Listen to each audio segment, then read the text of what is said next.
Itu semua merupakan resiko perjuangan, di mana saat kita menyampaikan yang hak, pasti akan ada orang-orang yang tidak suka.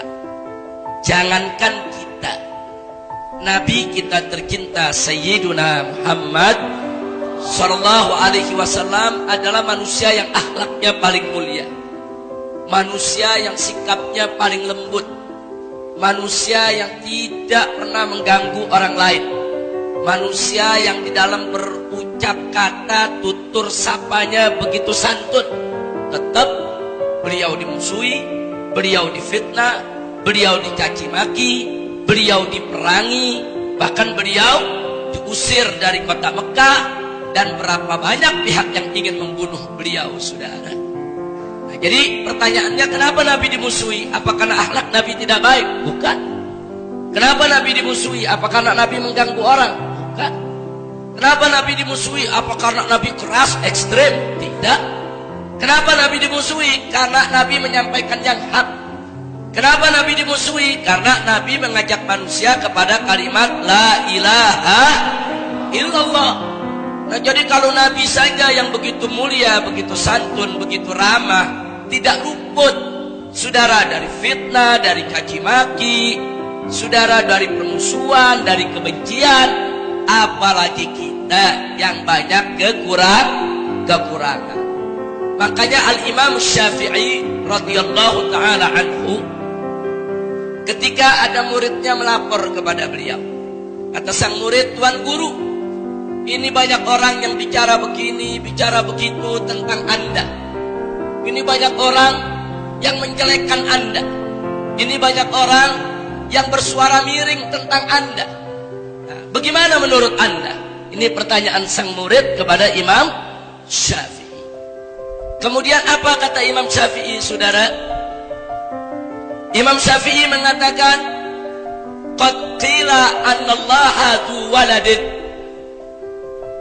wa anna khaira khalqihi qad kahana.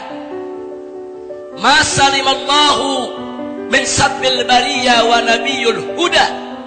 Fa kaifa ana?" Masya Allah. Apa kata Imam Syafi'i? Qad qila anna Allaha dzu waladin. Kata Imam Syafi'i, jangankan saya, Allah saja yang maha mulia difitnah katanya punya anak. Ada gak yang mengatakan Allah punya anak? Ayo saya tanya, ada gak mengatakan Allah punya anak? Fitnah bukan? Fitnah bukan? Allah gak punya anak dibilang punya anak, itu fitnah paling kejam di dunia itu. Itu fitnah paling dahsyat, saudara. Allah gak punya anak difitnah punya anak. Wa anna khaira khalqihi qad kahana. Dan Nabi yang merupakan makhluk Allah yang paling baik difitnah sebagai tukang sihir. Ada gak yang mengatakan Nabi tukang sihir? Orang kafir mengatakan sahirun majnun. Muhammad itu tukang sihir yang sudah gila katanya.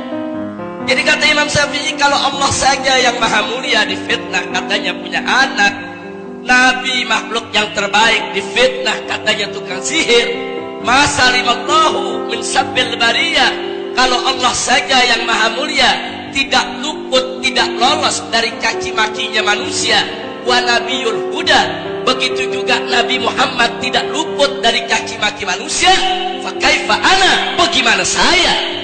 Subhanallah. Kira-kira jelas tidak? Jelas tidak?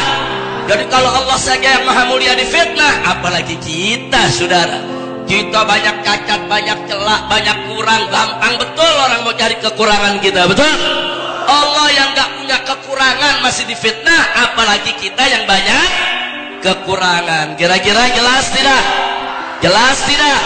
Makanya Imam Syafi'i ngajarin gak usah heran dengan fitnah dalam perjuangan. Jangan pernah mundur dengan caci maki dalam perjuangan. Kalau Allah yang maha mulia difitnah, Nabi makhluk yang termulia difitnah, bagaimana kita? Jalan aja udah, kita berangkat terus sampaikan yang hak, walau kana murra, walaupun pahit rasanya, insya. Nah, kira-kira jelas tidak? Jadi pengajian di Atoba berhenti apa jalan terus? Nah, berhenti atau jalan terus? Berhenti atau jalan terus? Takbir, sallu ala nabi. Jadi Ustadz Suradi jangan kaget. Memang FPI sekarang ini ibarat gadis desa yang jadi rebutan. Alhamdulillah. Loh, bagaimana nggak jadi rebutan? Saya buktikan, saudara. Pokoknya kalau ada kejadian yang mengaitkan FPI, beritanya sebulan nggak berhenti. Betul? Betul. Di Medan ada 2 ormas baku hantam, bunuh-bunuhan, bakar-bakaran. Masuk TV sekali, selesai. Besoknya nggak masuk lagi. Betul? Coba kalau FPI yang ribut, wah. Itu kalau FPI yang benturan itu di Medan, apalagi ada yang mati, ada main bakar-bakaran. Oh, itu beritanya sebulan nggak berhenti. Wah, tiap hari dipandang dari berbagai macam segi. Nanti ada kasih judul FPI bentrok sama warga. Oh. Satu lagi judulnya FPI beraksi lagi. Satu lagi judulnya inilah kebrutalan FPI. Satu lagi judulnya ini kebiadaban FPI. Oh, satu lagi judulnya FPI kau cari apa? Oh, macam-macam. Nanti kalau udah beritanya begitu tuh, nggak ketinggalan Indonesia Lawyer Club ikut mengundang para pakar. Oh, nanti Karni Ilyas bertanya kepada profesor, bagaimana menurut Anda tentang FPI? Oh, menurut saya FPI itu adalah penyakit sosial. Oh, satu lagi pejabat dikatakan dari Departemen Dalam Negeri, kalau menurut Bapak bagaimana? Ya, kita akan kaji ulang tentang keabsahan FPI sebagai ormas. Oh, ditanya lagi satu tokoh politisi, kalau menurut Anda bagaimana? Ya, kalau menurut saya bubarkan saja FPI. Oh, nanti akhirnya satu lagi ditanya lagi profesor, kalau menurut Anda bagaimana? Ya, menurut saya memang FPI tidak layak ada di Indonesia. Oh, semua ikut bicara, ujung-ujungnya presiden ikut angkat bicara. Negara tidak boleh kalah dengan kekerasan. Nah, kalau FPI yang ribut kan begitu beritanya, betul? Betul? Betul? Itu makanya saya katakan FPI lagi jadi rebutan. Pokoknya kalau ada berita soal FPI di TV, wah nggak berhenti-berhenti. Betul? Betul?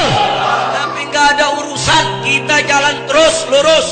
Pokoknya saya dan kawan-kawan di FPI mau jadi kereta api. Tahu kereta api? Kereta apinya kereta api ekspres, saudara. Kalau udah jam waktunya berangkat, nggak ada urusan penumpang naik nggak naik, kereta jalan terus. Betul? Itu kalau kereta lagi jalan, terus ada mobil BMW yang ngehalangin, kira-kira ditubruk gak? Tubruk. Ada BK ditubruk gak? Ya begitu, FPI nggak peduli mau ada orang kecil orang besar, tubruk terus. Takbir. Sallu ala Nabi. Masya Allah, kira-kira jelas gak? Paham gak? Jadi saya mau tanya, berjuang dicaci maki jalan terus atau berhenti? Berjuang difitnah berhenti atau jalan terus? Siap terus berjuang? Siap hadapi segala tantangan? Takbir. Semoga Allah memberikan keberkahan kepada kita. Amin ya rabbal alamin.